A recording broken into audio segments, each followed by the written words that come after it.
Hello everyone, welcome back to my YouTube channel. And today on Healing Conversations, we have with us Shubhangi Singhania, and she is a yoga psychologist. It is a very unique and a very effective way to help people make their lives better, to have a better mind body connection so that they are able to thrive in their life in different ways.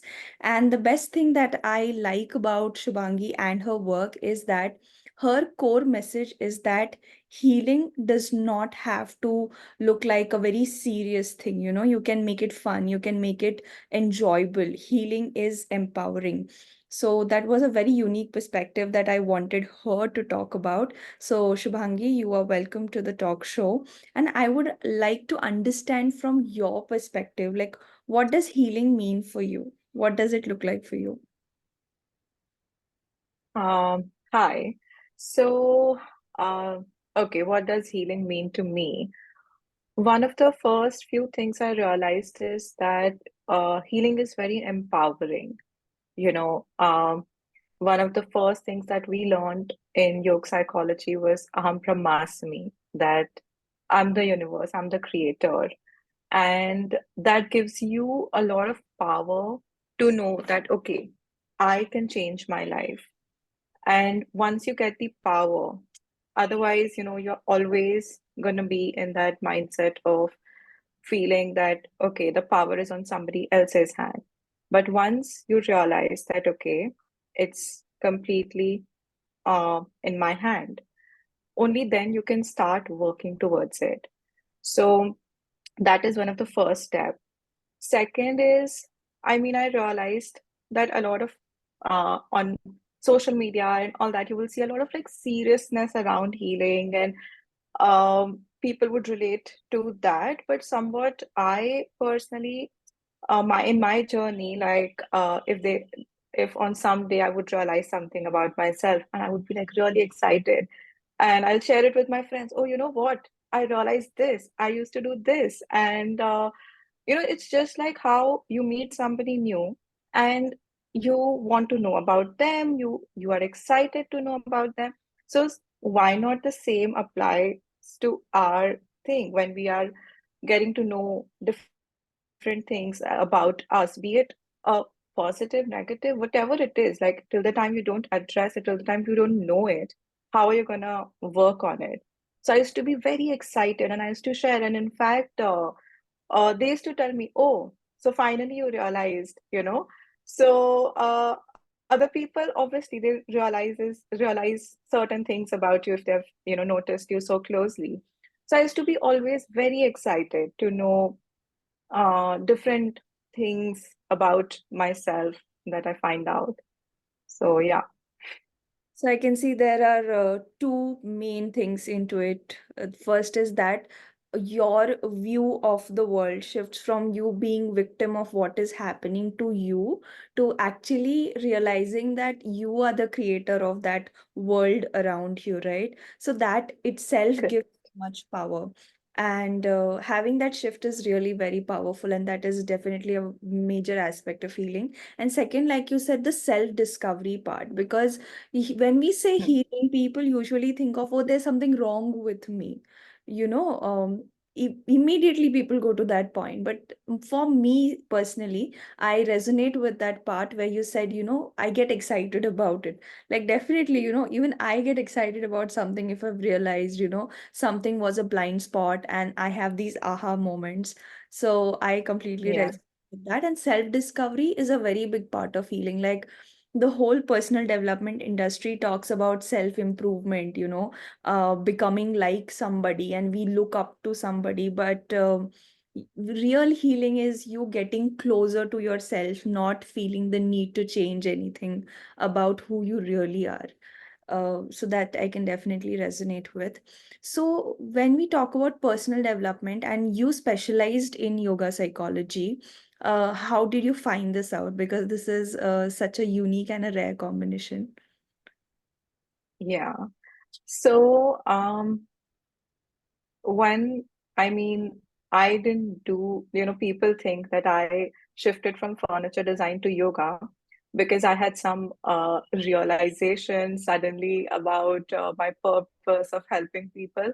But honestly speaking, it was just first to help myself, and I needed a break. So first, I did my yoga TTC during COVID, and because Rishikesh was the only place which was accessible, everything else was shut, and I wanted to go for a longer period. So one of the best thing that happened to me was that uh, there was no expectation. I hadn't even practiced a sun salutation before I went for TTC. So once I did my TTC, and I kept practicing because it was a fun, good hobby kind of a thing I found. So I kept practicing. And then suddenly I was like, okay, I always found the philosophy class of yoga really interesting. And so suddenly one day, I don't know, once like few months had passed and I was already practicing yoga, there was this course which popped up, emo energy, and I was like, okay, this sounds like something I would want to learn more about. And that's how like it started, just signing up for that one course, and I got hooked onto it. And even when I was doing yoga psychology, I was doing it for myself. And even then people used to ask me, so okay, after this will you start counseling? I was like, I don't know, I'm just studying right now. I really just like the field, and I want to know more about it. So that's how it started. And as a like we are taught a different part, like a smaller part of yoga in TTC, and then the whole mind and everything in yoga psychology was really interesting. So that got uh, very Yeah. interesting, and that's how I shifted. Yeah, so let's help our viewers understand the yoga psychology part a little bit, because when we say yoga, we have the perception Hmm. of asanas, or like you said, Surya Namaskar, sun salutations, all this coming to our mind. But yoga is much more than that. And especially, I think when I was searching for the definitions of mind, I could really, I felt at peace when I got to learn what really mind is defined in the Yoga Sutras. So, yoga is much more than that. So, I want you to talk a little bit about the philosophy and the psychology part of yoga. Okay. So, you know, the for the longest time, like I would also relate yoga as okay, asana practice, and but when you actually start seeing that there's so much that is related to mind and manifestation of it in our physical um, ailments, diseases, other things, and our moods, our emotions, everything. It's so much driven by that. And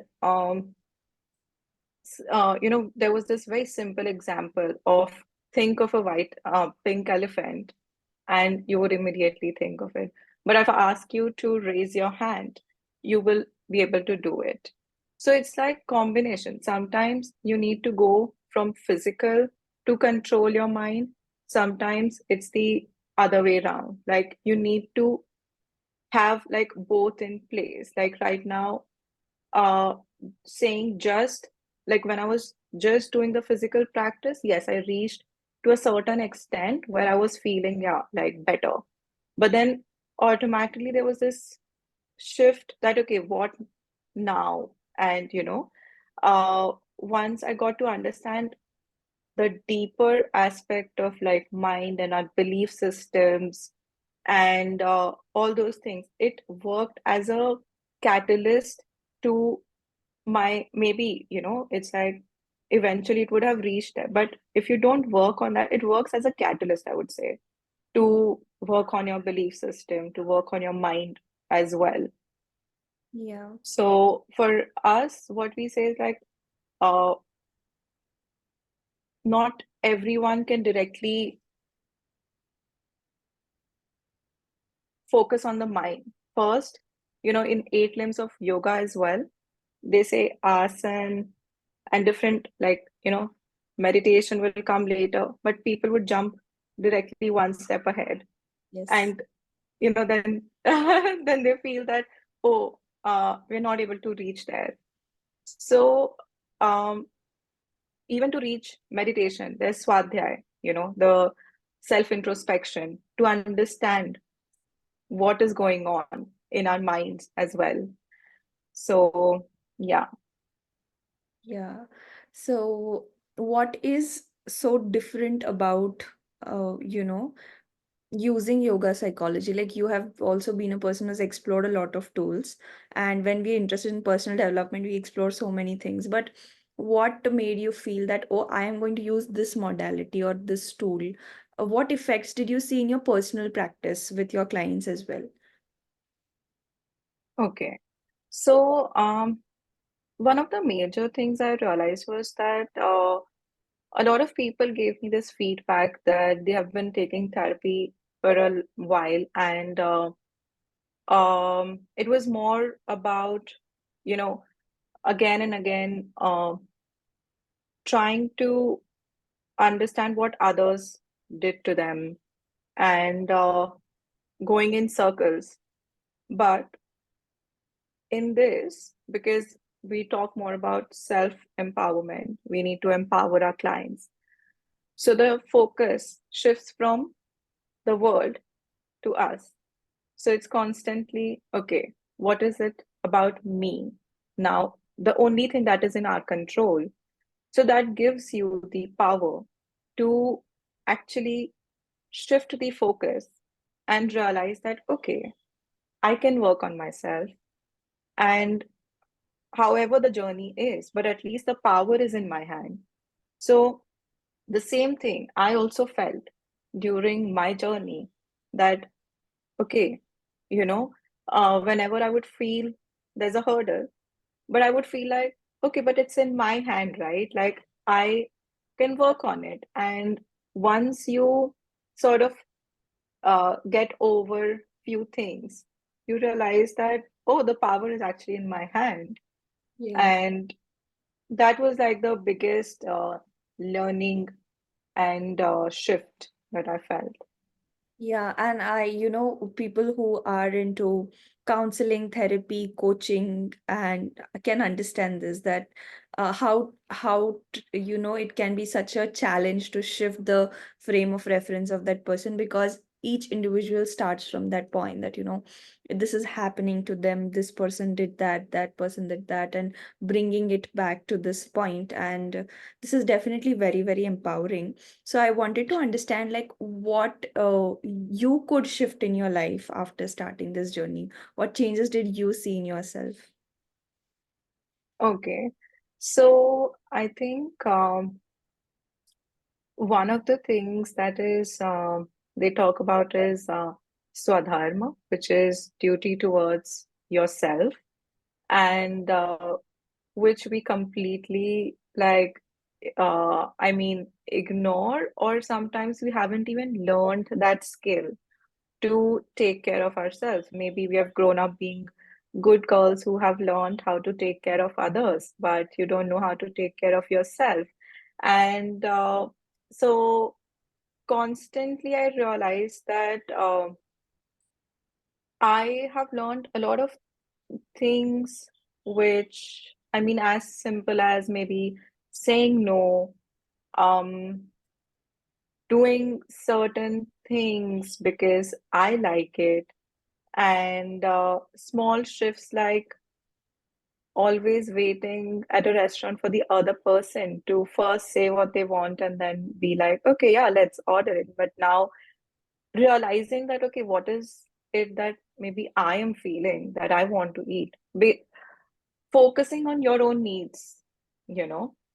And so that I think is a very great feeling to have, that at least now I know what I want. So obviously earlier, if you would not know what you want and then you're doing something just because others want it, you would get irritated.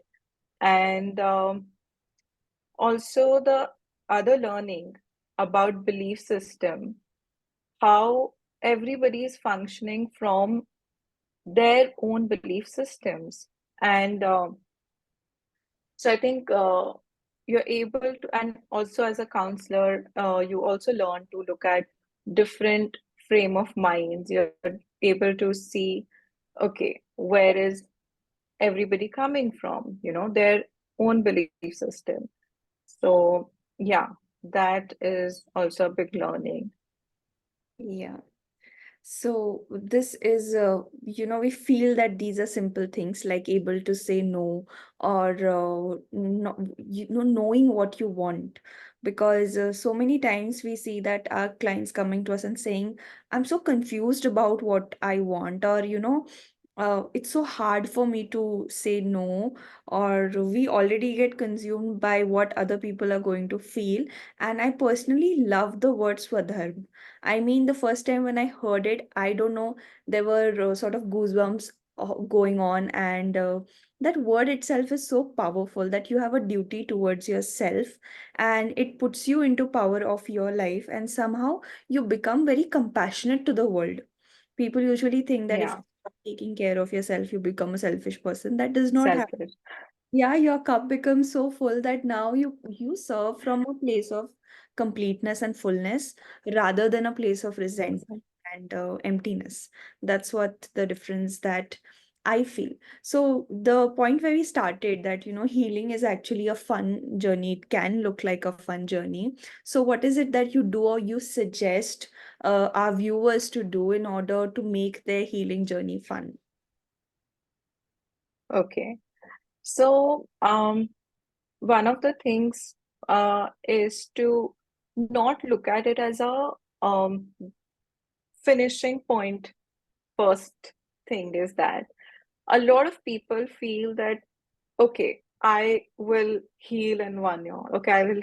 No, I mean, like how you say that, okay, I will work out every single day. It's a lifestyle. Similarly, healing is a journey, it's gonna go on. It's not like a end goal is, okay, I reach here. You will keep discovering new things about yourself. So that is the first step, accepting that it's a journey.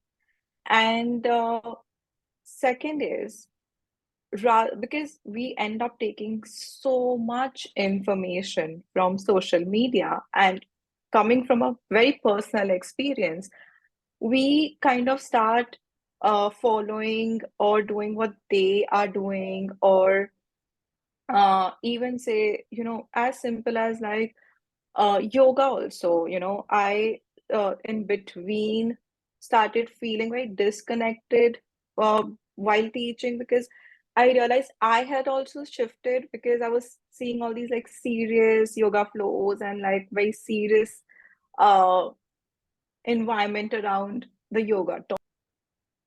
Okay. And so the second point is that whatever brings you joy, you need to, and whatever you feel connected to, you need to use that, and not just blindly follow what people are doing on Instagram, what is working for someone else. Yes, get inspired, get like see what resonates with you.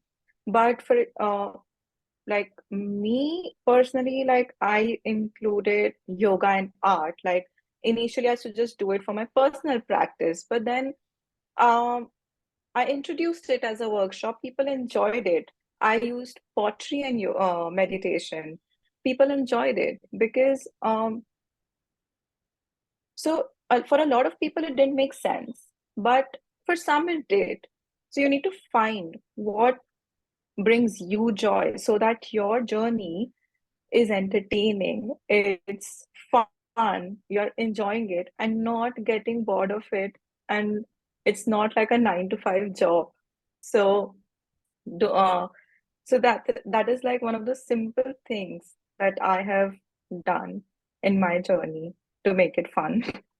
Yeah, and I completely, agree with this combination because I think for a lot of people, uh, with them is that their creativity is sometimes not able to find an expression. And I think people like us and people like these love these concepts where art is being introduced as a part of their journey and self-discovery. And even, I had a healing conversations with my coach as well, where she's also an art therapist, and I love those sessions where we take in a lot of art related, we go through that art related processes. I personally love it. And I have also seen your workshops that you post about on your Ground to Crown Instagram page, and seeing that as a very lovely combination. I mean, if that was happening in my city, I would be the first person to come and visit it. So these are definitely, the combinations that I feel people are looking for, and this no these kind of novelties people are looking for. So definitely, what brings you joy is, I think, the biggest question to ask yourself. And it's not that only, oh, you need to Yeah, sit at one place and close your eyes and that's your healing. That might not be the case for everybody. exactly. Yeah. So as a closing message to our viewers, if you were to give them any message or share anything, what would that be, Shuhangi? Hmm. Interesting question. Mm,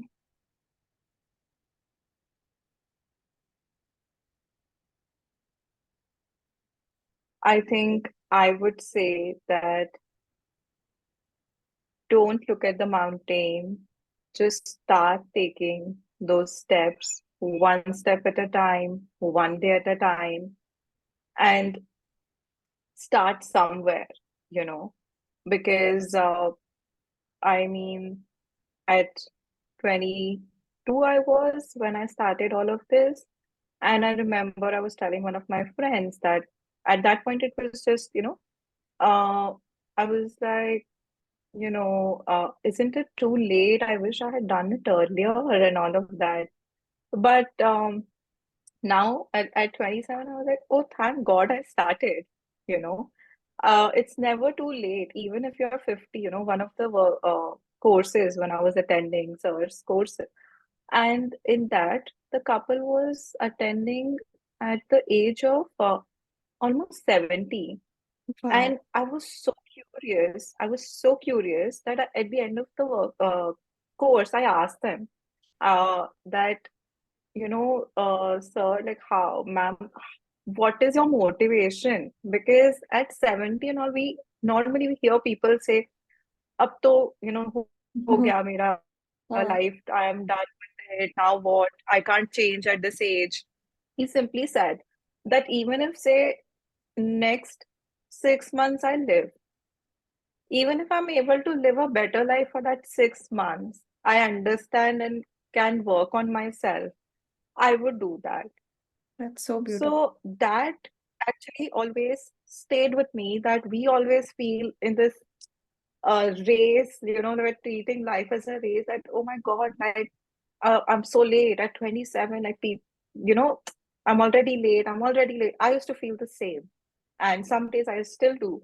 But uh, that message always stays with me, because if at 70, that is the perspective, I can do it at any age. We should not look at it as a timeline Ex- that I have to work according to the timeline. So yeah, that I think, just start, like, just start. You are never gonna feel that this is the right moment and all of that. Yes, on some days you might feel that, but don't wait for that. Like, just start, because once you start working on yourself, you realize you have so much potential which is untapped. And uh,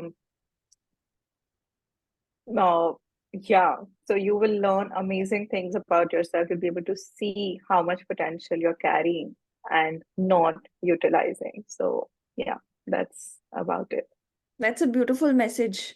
And this message I feel is important also because this you are late monologue is going on in every 20s person's or early 30s person ke Yeah. mind. We can have like a separate conversation on this, that how you are Yes. late. Every person, sometimes even I feel that way.